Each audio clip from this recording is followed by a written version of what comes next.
Bharat operation सिंदूर के दौरान पाकिस्तान की किसी भी गलत हरकत का जवाब देने के लिए जमीनी कार्रवाई के लिए तैयार था।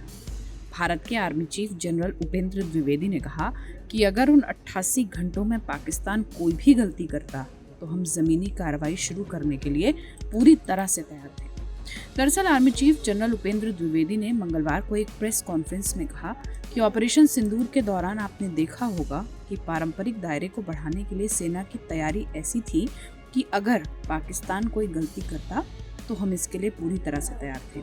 आर्मी चीफ ने कहा कि पहले के आकलन से ऐसा लगता था कि परंपरागत ऑपरेशन के लिए जगह कम हो रही है और अगर लड़ाई होती है तो ये सब कन्वेंशनल से तेजी से न्यूक्लियर लेवल तक पहुंच सकते हैं। हालांकि ऑपरेशन सिंदूर के दौरान भारत के जवाब ने जमीन पर एक अलग ही सच्चाई दिखाई। आर्मी चीफ ने कहा, इस बार हमने जो कार्रवाई की, खासकर जम्मू कश्मीर में जिस तरह की फायरिंग हुई और हमने जिस तरह से उसका जवाब दिया, उससे पता चलता है कि हमने अपने पारंपरिक दायरे को बढ़ाया है। उन्होंने आगे कहा कि ऑपरेशन के दौरान भारतीय सेना ने लगभग 100 पाकिस्तानी सैनिकों को मार गिराया। उन्होंने कहा कि पहलगाम हमले के बाद हमने 22 मिनट के ऑपरेशन में स्ट्रैटेजी को रीसेट कर दिया। उन्होंने कहा कि ऑपरेशन सिंदूर अभी भी जारी है और पाकिस्तान की किसी भी हरकत का जवाब उसी तरह से दिया जाएगा।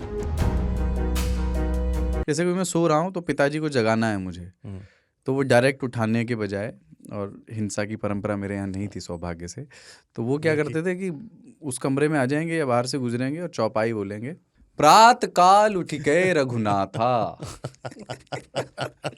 मात पिता गुरु नावही माता। कभी कभी मैं गुस्से में उठ करके अरे पापा चरण स्पर्श किया और सो गया। मैंने कहा मत उठाना।